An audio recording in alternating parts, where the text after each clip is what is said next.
like for us detailers, what I always do is like I stop doing what we're doing. It just only happened maybe like twice in all the details I've ever done. But I just stop doing what I'm doing. I wrap up. I don't charge them anything, and I leave. Yeah. That's it. Because like it's the money we're about to make is not worth the stress and hassle that you're putting on me. Welcome back to the Detailing Business Class podcast, where you'll learn proven tactics and strategies on sales, marketing, and operations to grow your business. I'm your host, Oscar Gill, and my goal is to elevate you as a detailer and business owner to the next level. In this episode, Cesar and I recap the month of February. We said we wanted to do this once a month, but we're already kind of late on posting this one because it's almost the end of March. But nonetheless, we're here. Next month, we'll post March. We'll stay up to date with it. But we just go over what went well, what didn't go well, and what can we improve. And on the second part of this podcast, the second half, we talk about some very specific questions on running a business. And I feel like you guys will really gain some lessons and clarity on, or just advice on how you can implement that into your business. So make sure you listen to this whole episode as you'll learn a lot. And another quick note is from our sponsor, Jobber. We've been using Jobber in our business for the last 4 years now. On a daily basis, we're in Jobber, scheduling customers, sending confirmation text. We're sending out invoices. Employees are clocking in, and we basically run our entire operations through Jobber. Whether we're at a mobile job site or working here at the shop, whether we're on our phone or on our laptop in the office, we are always in Jobber on a daily basis, every single day. If you want to get a free 14-day trial plus 20% off your first 6 months, click the link in the show notes or in the description box, and you can get a free trial. Let's go ahead and get started with this episode. And welcome back to a new podcast episode. It is that time of the month, not really because we kind of missed it, but me and Cesar from Symphony Advertising are going to recap the month of February. Even though this is at the end of March, basically, we're still going to dedicate a podcast to just February, and then we'll try to catch up with March, and then we'll try to be on par again, on time in March, April. So we have some catching up to do. So how do you want to, actually, we should talk about this beforehand. How do you want to do about this? Do you just want to go straight into that, or are you kind of piggybacking off of last? Yeah, I'm going off of what we ended up kind of shooting for, and then kind of what has transpired. Yeah, so if you guys, so we're gonna we said we wanted to do this every month, where we're gonna recap how just how the month went, the good, the bad, the ugly, and what needs to be improved. So if you want to go back to listen to episode 133. Which is where we talked about January and what happened there, what went on there. And then this is the second episode to that. So anyways, so do you want to go and get started on this? Yeah. And basically, real quick, is this episode is, again, just to kind of recap what went good, what went bad, and what can be improved. That's basically it. There's no specific, like, whatever. We're just kind of talking about how the month went. Yeah. Because last time we had the conversation, my bad. Last time we had the conversation, we actually took action on that and right, like from that conversation. Yeah. Okay, you want to take it off? Yeah. So I mean, what's funny is that it's March 13th right now, and it's just funny like how we couldn't sit down for an hour to go over this, but that just goes to show you, stuff happens. So for me, last podcast it was like, okay, I want to hire somebody, right? Mm-hmm. That was like literally one of the goals, and the other one was to clean up old clients that have been lingering or who don't fit the mold. Mm-hmm. As far as like, we help local service-based businesses with websites, ads, and SEO, a little bit of social media like Facebook ads, Instagram ads, but other than that, we don't really do anything else. So if it doesn't fit that, sorry, we can't help you, or we can refer you out. So yeah, totally 360. So we spoke, we viewed up some options as far as like hiring somebody, and we weighed the pros and cons of hiring somebody who has a lot of experience, the pros and cons of hiring a newbie, the pros and cons of keeping the current contractor situation that I had, the pros and cons of finding a new person remotely. And basically what ended up happening was, we actually fired everyone. Yeah. So what ended up happening is like looking at the current setup process with the team that I currently use, and how it goes. It's just like, I realized the quality isn't there. Like what I was putting out is I think it's better than doing nothing. But if I were to sit there and say, here, client, here's the job we did for you guys, I didn't feel great about it. I know it's better than what a client would do themselves. Like I know there's value there still, Sure. but I was like, I don't want to put my name behind that. I don't want to put the Symphony advertising name behind that because it's not that good. Like you can find any Joe Schmo that can do that, and that's not the type of thing I'm trying to build. So, as you mentioned, basically everybody that I was working with, they weren't hired full time or anything like that, but they were part of a 2-3 year journey with me, and it was just like, hey, just gonna cut it out. I want to experience it myself, so do the SEO, do the websites, which I've done before, and really understand what it is to do it in 2023, because I did it in 2000. Yeah. Who knows when. And learn from the inside and then implement it with more understanding. Because I understand the concept. But when you actually sit there and build the house and you're like, oh, what the hell is this foundation? Or what the hell is wrong with this installation? You're like, oh, okay. That's not the right time to put it there. Yeah. And so already in the first, it's been, I guess, like 4 weeks. It's like, oh, okay. First of all, web design, not as hard as it was. Like not nearly as hard as it used to be. And I mean, SEO, just like going in there and doing the actual work, my pitches for SEO services, it's like I understand overview, but now I could tell you like stories. I could tell you this is what might happen. These are some obstacles you're going to run into. So overall, I would say very good changes, but bad in the sense that I basically have to work like 12-hour days minimum, just to keep on track to finish that. And then, should I keep going?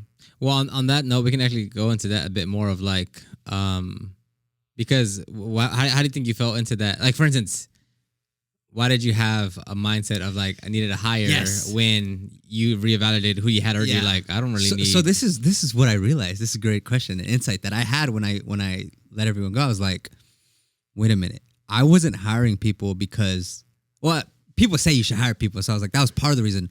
But the bigger part of the reason is that I was scared. It was one way to put it. I was afraid to do the work. Like I was afraid of opening the hood and like sitting there and looking at like, okay, what is the problem? But once I opened it and looked and identified, okay, here are the problems, then and I can actually work on it, then it's like, oh, okay, this is solvable. For some reason, I don't know what it was. Like I never opened that door. Yeah. I didn't look behind that curtain. I was like, I don't want to look there. It was like one of those like out of sight, out of mind kind of things. Yeah, like hey, you guys figure it out. There's a problem there. It's not my problem. Yeah. It's y'all's problem. That's why I pay you guys to fix that. And then looking behind that, I'm like, wait a minute. Yeah. What was I afraid of? Yeah, this is like cake work.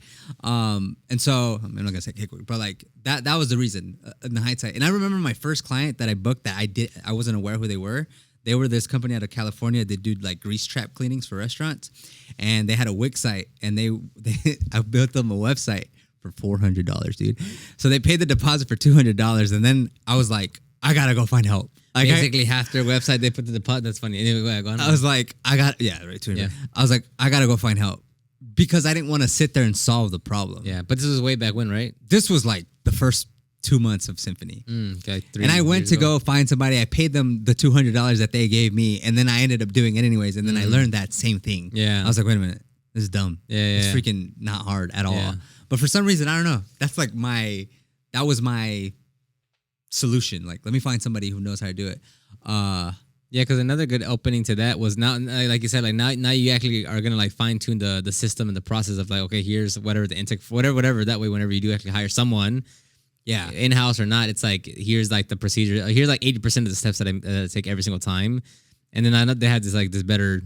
Because back then it's like you kind of just handed off the work and like, yes. And now it's like these are the steps that we all take. Like, and it's like, hey, if they ask you a question like, hey, so what do we do? It's like, brother, that's step 4 and 5 that you're skipping right there, you know?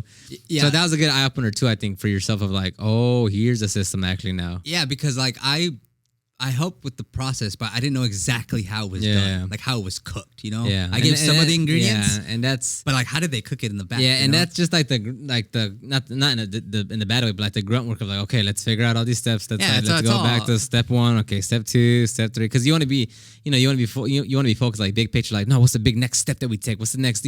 How do I get 10 other clients right now? But it's like. I guess I'll go to my point. You have a next point? I'll go to my point, then you go to your next point. Yeah, because that actually follows up to one of my points here that we talked about last time. Was one thing that I have to do is figure out how to get more headspace for myself, like to be able to focus on like bigger task things. So the opposite. So yeah. So one thing, yeah, but like with that one thing that I did with Justin, because me and Justin work hand in hand every day, for because he come in at 9:30 to 3. So that means when he's here, a big focus of my time was just like content, like shooting, like whatever, is like forcing myself to get content out there. So I told him, I was like, hey, like I need to create more, and he understands too, because he sees how much I try to juggle things. Like when like the 20 minutes he's like editing a video, I'm trying to work on this project thing, and then he's like, and he sometimes doesn't want to bother me because he sees like I'm trying to do something, like I'm trying, like I'm head focused into something. So it kind of slows him down too, and he kind of feels better, like, you know, kind of interrupting me because I'm trying to do my own stuff. So one thing that we did with him is cut down his hours from, it used to be 9 to 3:30, now it's 9 to 1:30. But I told him this is a temporary thing, just because I need to focus on these things over this next month to set us up moving forward. You know, so it's kind of taking a step back. Yeah. As far as hours, because we're still producing the same amount of content. Actually, no, we're not. So we actually decreased content on proper care. We took a step back. That way I could set things up. That way moving forward, it's like I could take 3 steps forward once I get this thing backwards. And with that lesson there, it's like, yeah, I got too into the weeds of like content, like just content. Yeah. That, and then another thing is that like all the proper content up to this point has not been revenue generating, right? Because we don't have any products yet, right? So Proper Care is a product line we're gonna launch, and we're gonna start with 3 products: an all-purpose cleaner, concentrate form, plastic and rubber dressing, and then a window cleaner. But until you get those products in, all content that we're doing is just kind of like you're just posting content to post content.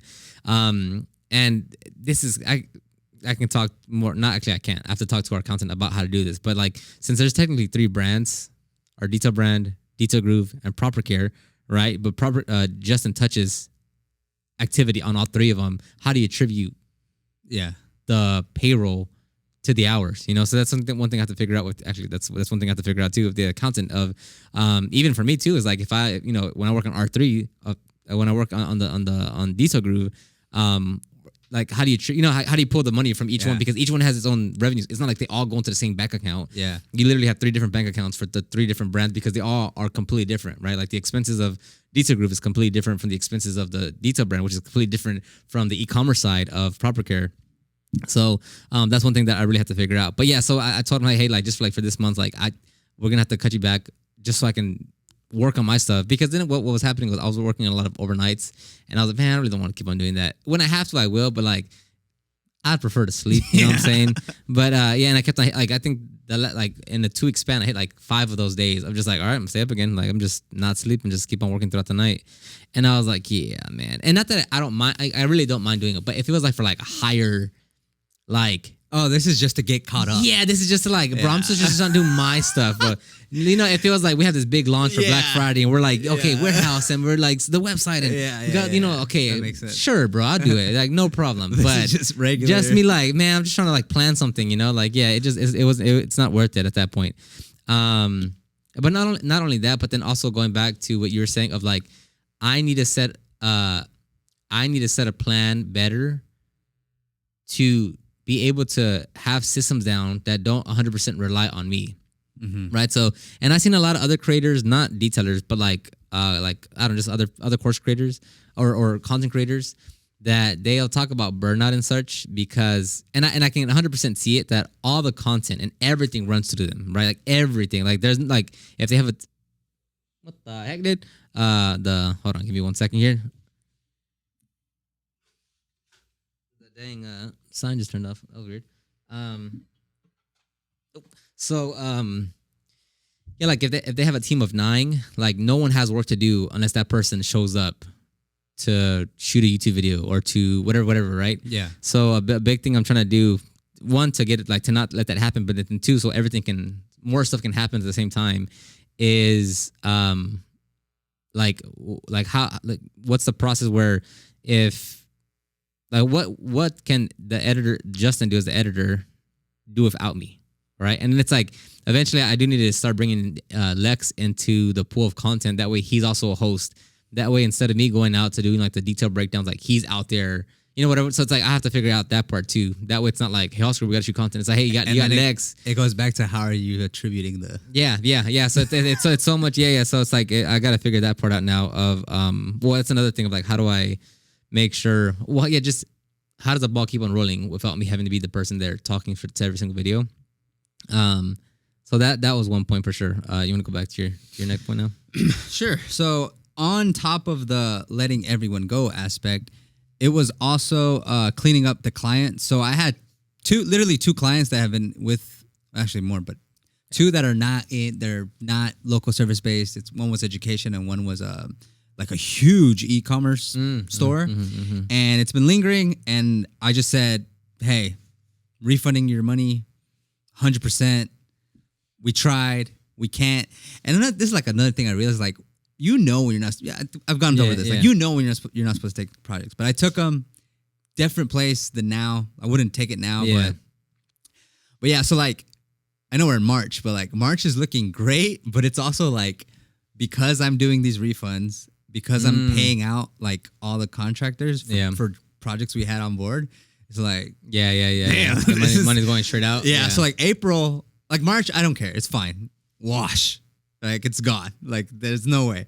Yeah. But April, like, because that's another thing I didn't take into account, like how much I was paying for help. Yeah. Like, I didn't really know until I, like, added it up. I was like, I mean, it's not worth that. Yeah, you yeah. know? I could literally have someone in-house. And that's scary because obviously you know the payments are going out every month and you have these people and you know, like, and you're saying, yeah, I pay them this much, right? You know it in your head, but because you don't want to, like, you don't put your attention to it, and same thing how you said it, like it's out of sight, out of mind. Yeah, I don't want to worry about it. Just yep, every month.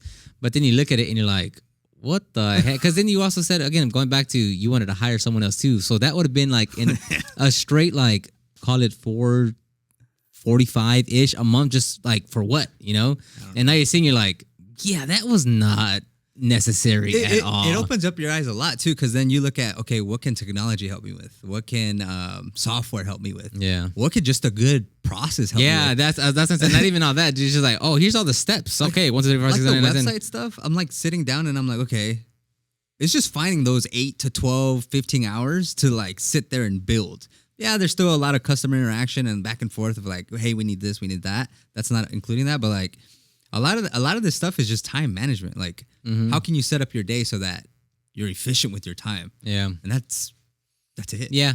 And again, there's so many things that you can go off of that, because you're saying, you know, you're working the 12 hours days now because you have all this content and like time management. But at the earliest point, you could be like, well, actually, I can start outsourcing this portion of the website work, and that gets you 3 hours off your plate. And it's like, oh, there it goes. Like, now you're full circle, and now you just have so much more clarity and understanding of what the process looks like and what your expectations are. It's like a world, like a night and day difference.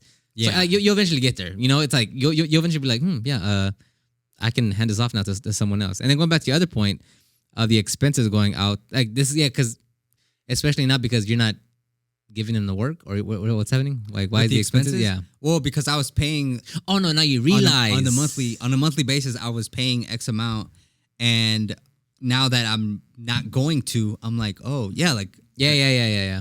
It wasn't worth that much until you realize that. Well, because because I think overall, I at the very least do 50% of the websites anyways. You know, I don't do a lot of the initial building, but I'm like, why am I paying this much if I'm only getting I'm still doing most of it. Yeah, but that's also true of business too, because as much as everyone wants to be like, nah, you know, every month profitable, every month a PR in terms of revenue or whatever, it's like, especially for a service-based business, well, no, any business, I'll keep it at any business, is that your revenue and expenses will fluctuate heavily, you know? And that's why, especially for service businesses like ours, is that like in wintertime, right? Like for detailers, for landscape, for barbers, whatever, in wintertime, work gets slow.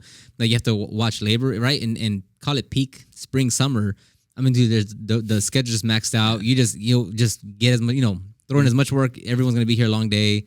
But contrast at the wintertime, it's like you can't have the same hours. You can't have the same expenses. You can't have the same thing because there's just not as much work to go around.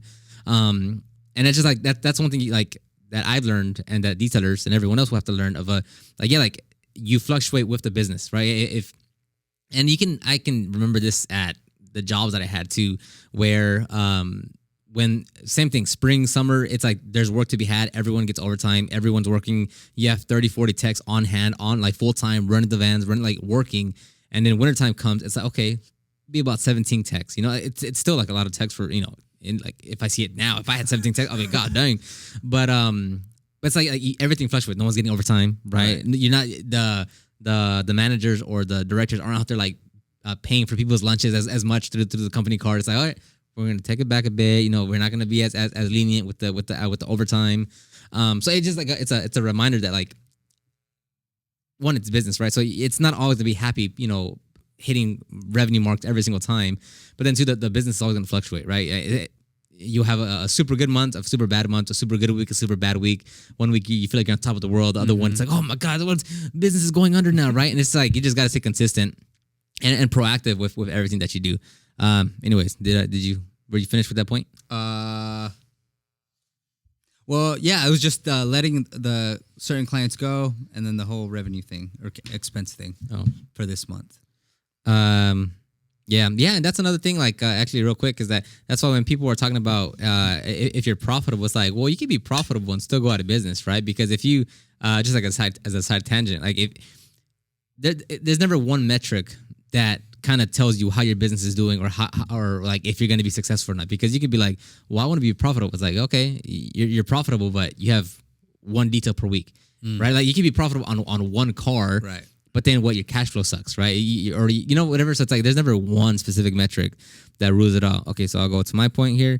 Yeah, so one thing is, I mean, this is just like a life thing, but it's like how fast time passes by, because and you know, we're recording this on March 13th. It'll probably go out next week, or I don't know. Anyways, it'll go out at some point this month. But I have sticky notes on my wall because we have, when I put those sticky notes on the wall, we had 14 months left on the lease. And then in 2 weeks, I'm going to take off the third one. So now we have 11 months left on the lease. And it was like that quick. And it's a reminder. And I like seeing there because I'm like, dang, like, I actually have to start making some pretty heavier moves now, because like the time is actually running down. Like it's crazy. Like I had 14 sticky notes out there. Now there's only about to be 11. It's just crazy how fast the dang time goes by. And on top of that note, kind of piggybacking on that one, is also looking at more shops. So like I have driven around. So again, for anyone that's looking for shops, I go to loopnet.com. It's like a Craigslist or a Facebook marketplace, but for commercial real estate. It's a marketplace for listings, for commercial and retail listings. So I have gone to look around for a few, just like as a preliminary, just like seeing what's out there, and getting like a different feel for every location. And that's one thing I'm looking at, just like right now, what are we doing? Because right now, it's like right now with what we have, it's still not even enough, because like we don't have like the proper care products in, we don't have the boxes in, we don't have the packaging in, we don't have like it something that Lex and I have talked about is like offering PPF services, paint protection film. And with that, it's like, okay, well, now we need space for like a clean room to make sure we're able to install this. So it's like, as much as I'm trying to plan, and I don't even know what the next, right now to what 4 months will look like, as far as when we have the products in, and then maybe 6 months in when we start offering PPF. It's like those two things are completely different. So I'm trying to keep like a very nimble mind, and I'm trying to jot down what in my head ideally I would want, right? Ideally, as far as what I would want in my head at the shop versus what I can actually find, because I could find like, oh, this is like a 8,000 square foot shop.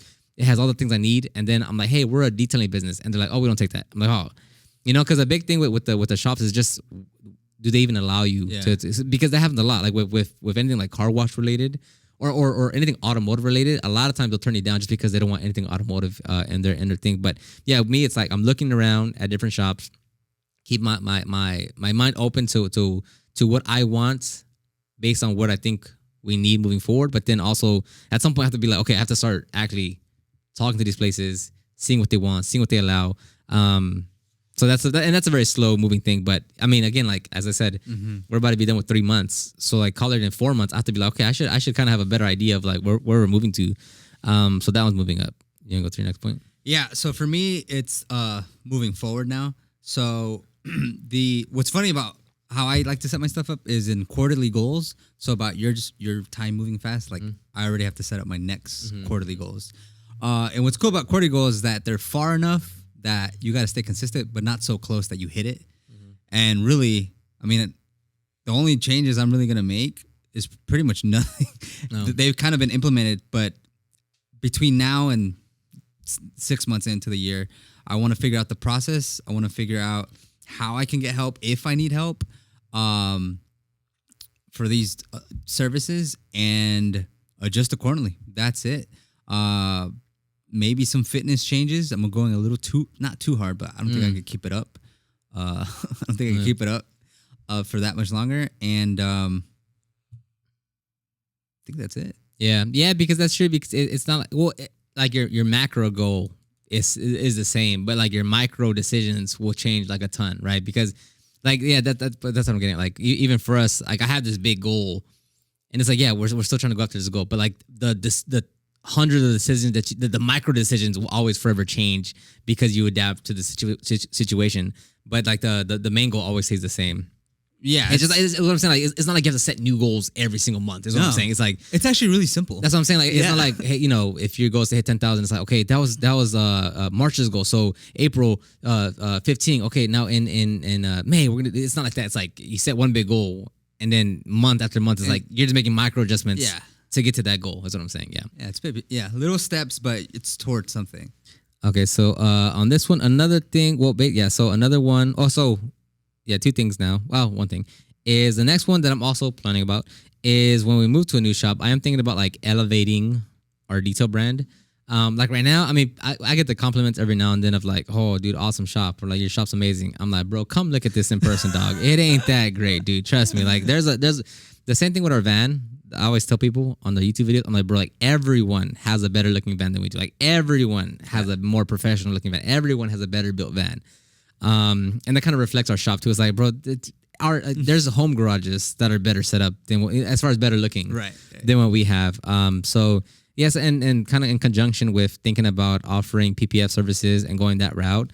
That's one thing I'm like, well, what would be like an elevated look of our brand, right? As far as like just everything, as far as from the simple as the logo to like redoing the entire website to like how can we visually, right, for content and such.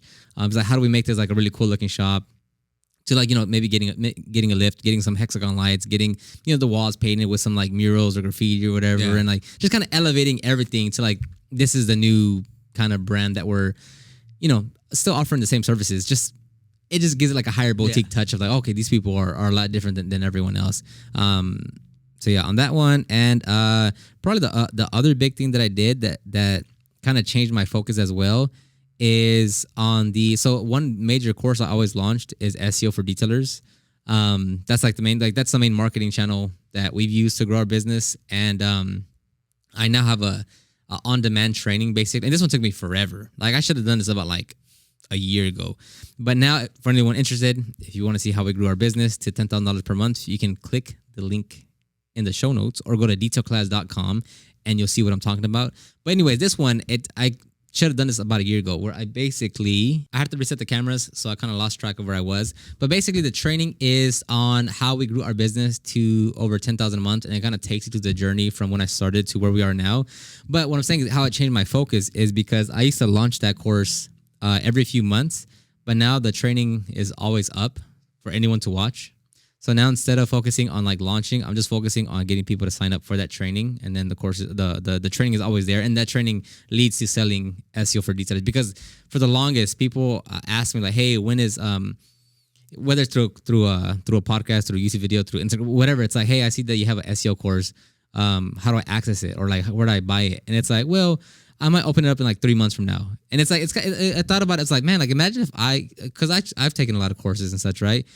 And I'm like, it is true of like, if I needed like a Facebook ads course and I want to run Facebook ads, and then, I'm like, oh, I want to sign up. And it's like, hey, enrollment is in 6 months from now. I'm like, well, dang, like I kind of want something right now. Yeah. And then I go looking for another course. And it's one of those things of like, if I wanted pre-workout, right?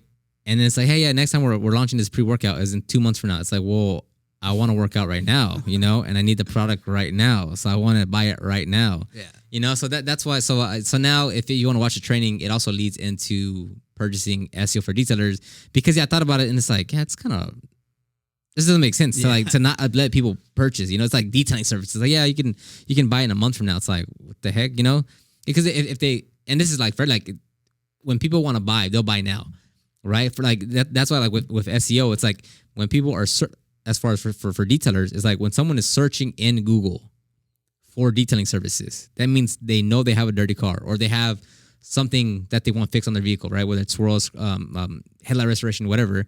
They're looking for a detailer in their area and they're looking at websites and reading reviews. Like, that person is ready to purchase. It wants to hire someone right now. They're looking for a reputable and quality detailer that's like, hey, like I literally want to spend my money with someone, and I'm literally trying to find someone that I can give my money to. So that's why it's like, if they're doing that amount of work, they're ready to buy. Did you have any other? That was it. I have one insight I could mention real quick, is that what is cool, or what I've also learned in this epoca, in this new era, mothers would say that, is that it's good to be at a point now where you can actually, for my business, I can actually turn down clients. I can actually turn down even people I work with, with me, because there's enough. We're in a good, I call it a roster of clients. Like, we have a very healthy roster of clients. We have a healthy cash flow. We have a healthy amount of leads that come in. So it's a different position to be in. So like, I think you were saying something earlier about like, you got too in the weeds with the content creation, but it's like, you still have to go through that. Like, you still had to go in there, figure that part out, or go too far with it and be like, wait a minute, why am I doing that? So the same thing goes with me. Like, I pretty much took anything that had money. Yeah. And now that we have more of like, okay, we focus on local services. We only offer these type of services. This is our pricing. That's pretty affordable to not as affordable, or bigger packages. And it's not in there, but yeah, like, it's something I realized, like, oh, okay, like, this is who we are. This is what we offer. Yeah. And yeah. And yeah, because even some clients that we didn't refund, but we asked them like, hey, this is not a good fit. Like, this is just this is not a good fit. And it was a 6-month verbal agreement. We don't do actual contracts or anything like that. But I say verbal, like, dude, like, just give it 6 months. And it was 3 months in, and we built them a site, we built them a Google Ads campaign. We did some SEO for them, and they only stayed for 3 months, and it was 2 separate clients. And I was like, please, like, it was another bump. It was a bumpy relationship. Like, it was weird. Yeah. So like, as soon as they agreed to like, fine, we'll go somewhere else. We'd rather go back to what we were doing. I was like, yeah. Like, please, like, I feel like I can breathe again. Oh yeah, and we can talk about that real quick too. Of like, and I even wrote that down. I forgot I wrote that down. But yeah, because that's also something that we do as well, and it doesn't happen often. And this is the advice that I give. But like, whenever you're doing it as well too, of like, man, if you have that customer or client that's like, oh, it's bumpy road, or like the connection's not there, they're kind of rude and they breathe over your shoulder.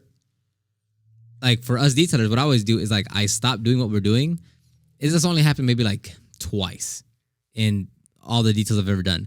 But I just stop doing what I'm doing. I wrap up. I don't charge them anything, and I leave. Yeah. That's it. Because it's the money we're about to make is not worth the stress and hassle that you're putting on me for like nothing, right? Like, it's not like I disrespected you, or like I don't know, I don't know if it's like, it's not, whatever we're doing here is not worth what you're bringing on to me. It's like, I'll just wrap up.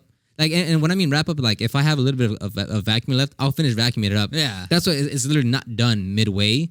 And I'm like, hey, like, it's just not working out. I'm sorry for, and then, oh, what do you mean? I'm sorry. I'm going to go ahead and leave. Don't worry about anything. Yeah. And same thing with you, how you said, like what you did, you refunded customers. So I refunded 2, and then I let 2 go. And what's cool about it is that the first 3 years of Symphony, I refunded 1 client because he was adamant about it. And then this month it was 4. So it's like, it's like being willing to be, it's more like, okay, like, I know who we work with, and this isn't You're saying you let go of 4 this month, or 3 months? February, this month, March.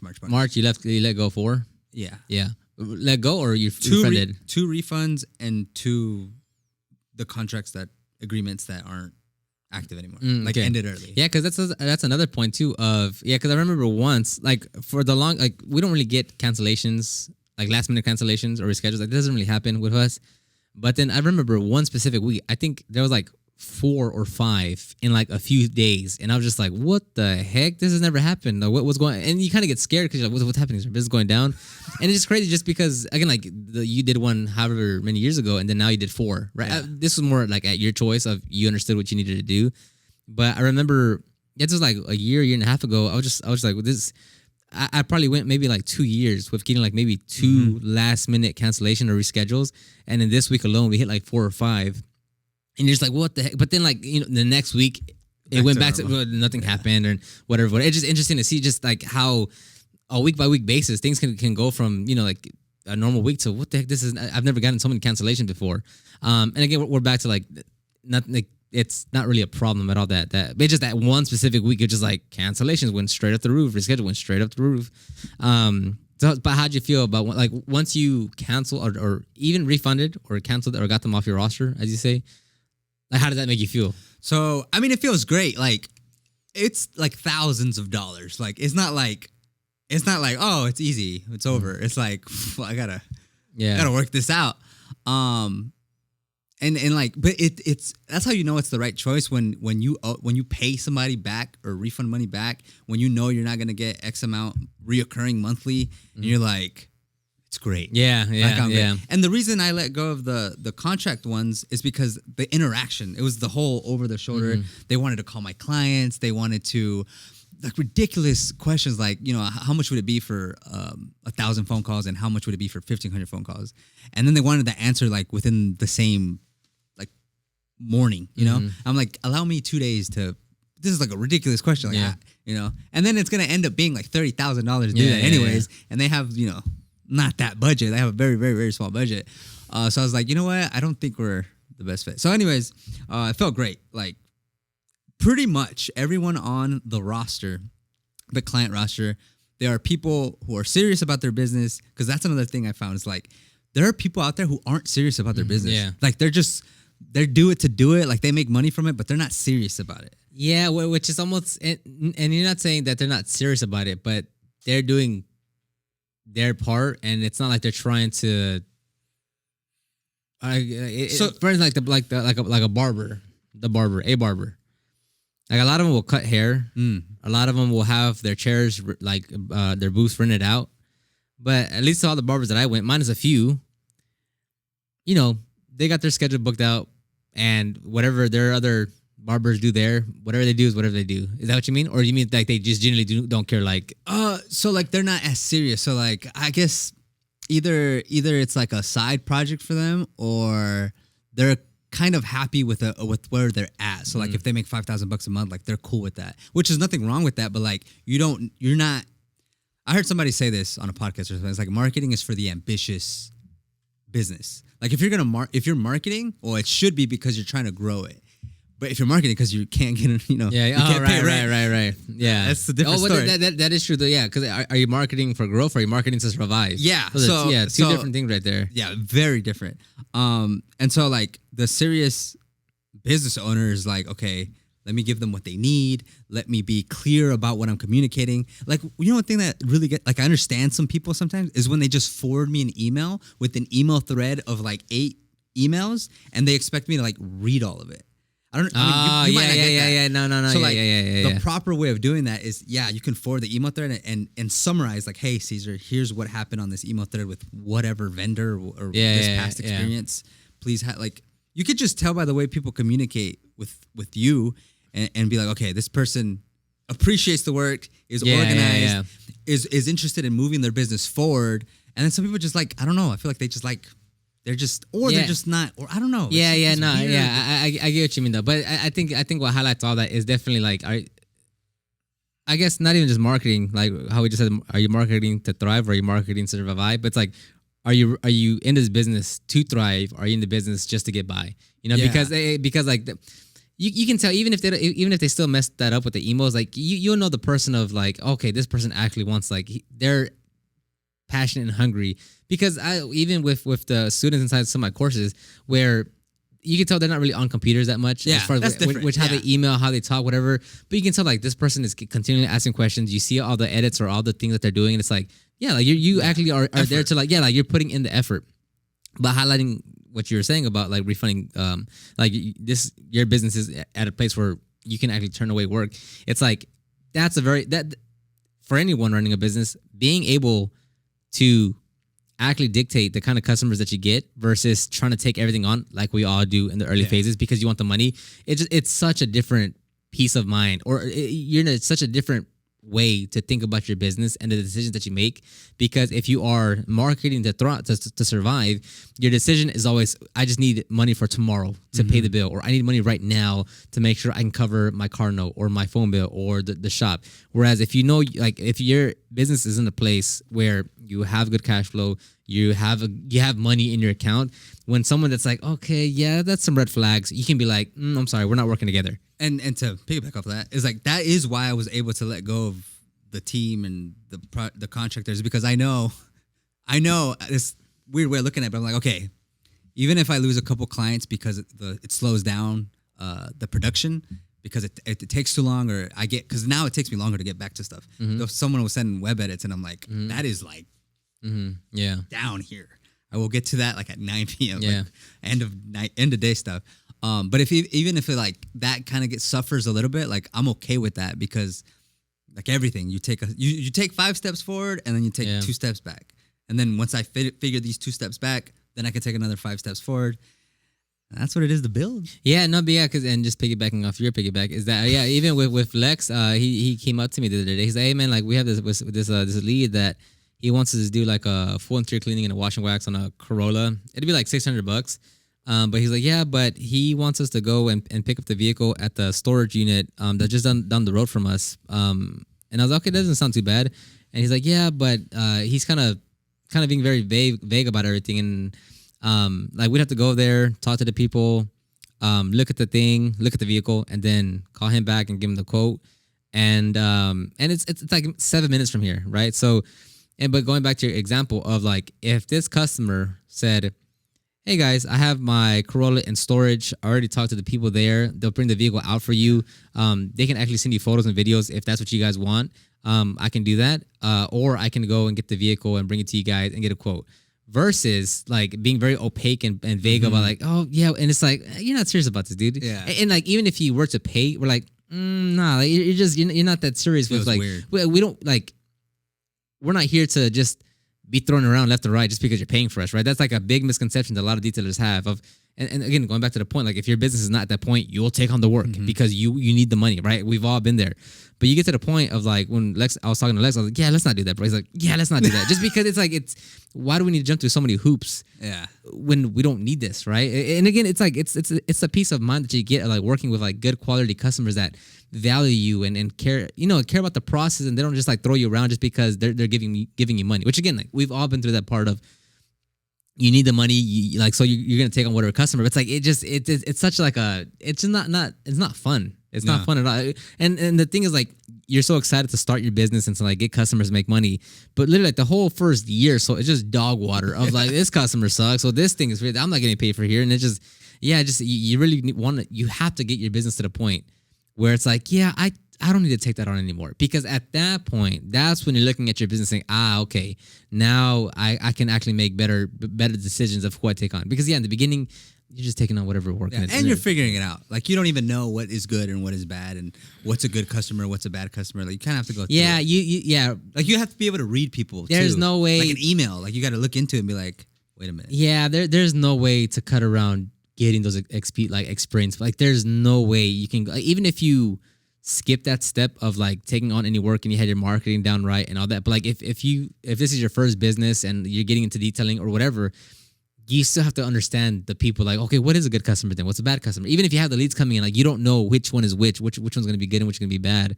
And it's just like that's just the thing. Like you can't. It's crazy. Yeah, you can't get around that. Yeah, what's nuts too is in regards to letting people go, I told 4 people, like, hey, we're not going to continue services. Like, that's kind of weird. This is all remote, though, so it's all like, it was one phone call. The rest were all emails and texting. But, like, going through that, it's like kind of makes your stomach hurt. Like, I could only imagine like it being in person. Like, oh yeah, I had to do that one time. That sucked too, but. Like you have to get those reps. Yeah, it's gonna happen. Yeah, and that's the thing. You're not gonna hire somebody. And it's gonna be right off to the sunset. Yeah, it's gonna happen. And I guess it comes back to like the idea of running your business is, and like the good parts of it is like it's like 10% of everything, because everything else is just like. It's just the nasty grunt work, right? And then you have these uncomfortable conversations, or with the clients too. Oh yeah, with a client as well, right? Like most of it actually kind of sucks, right? It's only like if way back when I started the detailing business because I wanted to detail cars, but then now I look at it now and it's like, bro, that's like the smallest little thing that I look at now as far as like running a detailing business, right? Not in a bad way, but it's like things evolve, things change, and it's like you look at the bigger picture now, you're like, oh yeah, it's like look at any company, it's like. Whatever they're offering, like behind the scenes, it's like a million other things that they're doing to get that one thing out to the public or to the market. Yeah, man, it's crazy. Yeah, so don't start a business. No, just kidding. Anything else that you wanted to add? Yeah, one more thing. So another funny thing about like having clients and good cash flow and good leads is like your perspective shifts. So I'm 3 years in on my 4th year, but I'm 3 years in March. So basically 3 years in, and it's like it's not like it's when you get that cash flow good. It's like now that when it comes in, if it's new, if it's a bigger amount, if it's a smaller amount, like it's just kind of normal, Like it doesn't make me feel great, and it doesn't make me feel bad when it goes away. Like it's just like because back then it'd be like I close a deal, Yeah, This is great, I close a deal, but it goes away. Yeah, as far as the feeling, it's the like emotion, it's just like okay. Just keep going. Like and I think because that's a lot of flack I got last time on when I mentioned that. Remember? I was with me, you, and Oscar when we talked about that. When I was like, dude, I remember when I got my first 700 books. Yeah, I said it just how I said it on the video. But I think that's the important part. Of course, if you want to. Yeah. I remember now. Yeah. You were saying like now it's like, it's just whatever. Yeah, like yeah. But yeah, and I got a lot of flack of like, dude, lost the drive, or dude, isn't passionate about it anymore, or dude got too used to making money or whatever. And I think that's why it's important that's why it's important to always like just continuing to push the envelope on the goals, right? Yeah. Because that feeling changes now. It's different. Of like I get like euphoric moments, right? Like, oh, that was tight. Of, for instance, and it could be a baby thing. It doesn't necessarily have to be like a monetary big thing. But even as easy as like when like Justin is able to do a whole video on his own with like me putting 20% effort in, it's like, oh dude, that was tight, because like we had this video out and I did like this much effort into this video because he shot it, edited it, whatever. Something like that's why like or now like when we get our first e-commerce sale for Proper Care and I get that first order, I'm be like, whoa, dude, this is real. Crazy. It could be like a $17 order. I'm like, whoa, dude, this is insane. Someone placed an order on our website. And then that changes. And then it goes to, oh, well, we hit our first 10,000 a month with our products. And that changes. And like, do we hit our first 100,000? It's like you got to continue to push those goals because, you become immune to everything. Yeah. Like over time, everything. You adapt. Everything. Tell me one thing, like, you run your first marathon, right? That was like crazy, right? We hit, 26.1 miles. Insane. But if we do that 5 times, it's like the 5th time is like, this is just what. All right, bro. I can run 26 miles now. No big deal. But then you go what? Maybe that's a ultra marathon. Maybe that's a what's it called? The Ironman. Maybe that's and you're like, whoa. It's like you gotta keep on pushing those goals because dude, like you will be immune to everything if you don't move anything around.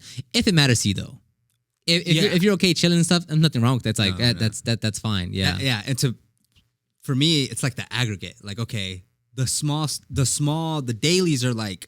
I'm actually really happy that it's not up and down on a daily. Like I feel really, I don't know if it's in control or focused or like level-headed about like, okay, lost some clients, gained some clients, client paid, client didn't pay, refund. Like I feel pretty level, but then I look at the aggregate of like the month, like, okay, that's a decent month, Oh, yeah.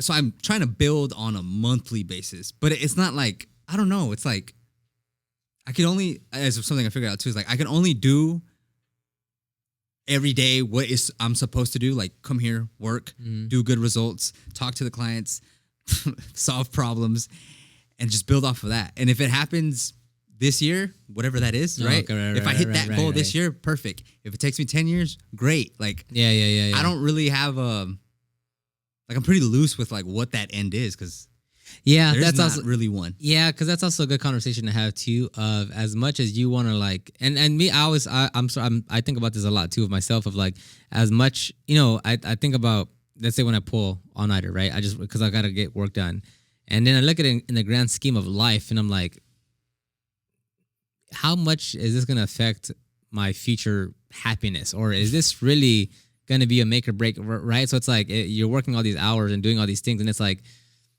what impact does this really have if you look forward if you extend it 10 years from now? Yeah. What does that really do?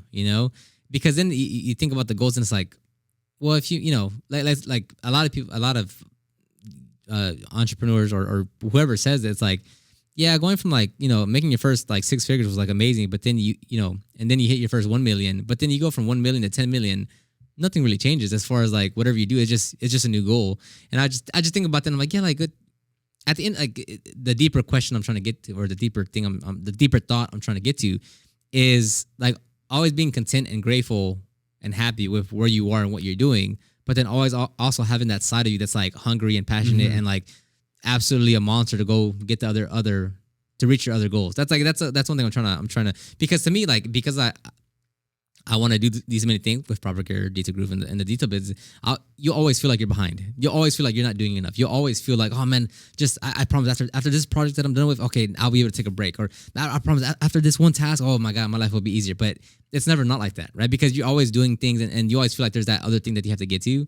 But it's also having that and not a balance. I don't like the word balance. Like, it's not about having a balance between 50%, is relaxing, and then 50% is business, but more so of being able to have that dichotomy and detachment of saying, today this week is full force, pedal to the metal, straight monster, just working, and then for 2 days it's like, I'm gonna just enjoy it. I'm gonna take 2 days off, no work whatsoever, and not feel guilty about it. Yeah, and not feel guilty. I'm gonna just chill, no worries, work's gonna be there, right? Everything's gonna be there. Things might happen, things might go wrong. I'll get to it Monday. No issue. Monday comes, zoom, like right back to it, being, getting after it like a dog, like working.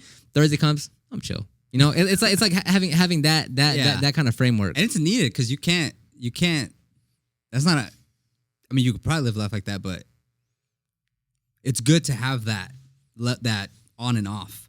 Like, you have to be able to, or else you're just gonna be like, shriveled up in your office. Like. Yeah, and that's another point of like why I try to encourage everyone to like try to mix in their personal with business, because I mean, like, yeah, like I said, like having the, I keep on repeating myself, but just because it's so important though. Like, that's why like I probably hang out with not probably, but I probably do more things that people do on one-off occasions that we do here on the daily basis, right? Whether it's like working on cars, whether it's doing washing cars together as like friends and stuff, or like today John's gonna come, so that means Danny's gonna be here, and it's just and next month actually Anthony's moving to the day shift, and he's like, yeah, I'll come work out every now and then. It's like, okay, so now I have 3 people like that don't work here, that like friends and family coming, so that's another important piece of the puzzle of like, man, yeah, because obviously for us, we're not for us, but like anyone listening to that, you can create whatever life you want. It's nuts because you can, dude. Yeah, it's crazy. It's nuts. We were just talking about this earlier about like certain professions, like you don't have to be there. Yeah, like, yeah. If you wanted to, you could make it the way you would want. But it's a risk, and I understand. Yeah, I get it, and it is a lot of work. I mean, the idea and thought of it is like, oh, it's pretty simple. But then actually getting to that point, I mean, even like this podcast that people are listening to, like, oh yeah, it's a podcast, two people talking, but like the amount of work that's gone into this specific point camera, right dude. Now, yeah, like mics. Yeah, like to get to this point, and it's and again, it kind of goes back to like what you value, because I mean, like with the 2 cameras, the podcast, this room, everything. Excuse me, the monthly rent. No, but let's say in this room here, it's like I don't know, maybe close to like $6,000, right? And that's just for like this baby little podcast. But I'm saying, like, but this is what I like. But it goes back to like, this is what I want though. This is my life. Like, this is the life that I want to. I want to be able to have a video on YouTube, and I want to be able to have clips on Instagram, and I want to have the audio, and I want to have a guest that has everything as well, because but that's what I want, right? Yeah. To some people, to a lot of people, it's like, that doesn't make sense. Just do audio, Zoom call, whatever. Like, that's not what I want to. Yeah, I do not want that, right? So yeah, like it does. To a lot of people, it might not make sense, but like, bro, that's what I want. This is what I want. You good? Any other points? Okay, sounds good, everybody. Thank you very much. Again, go to detailclass.com if you want to get the training on how we grew our business to $10,000 per month in our business. Cesar, thank you for coming along, and we'll talk to everyone on the next one. Yeah. Next one for sure we'll do. Well, March. Dang, it's 2 weeks. Anyways, we'll be on top of them moving forward for sure. All right. Bye bye.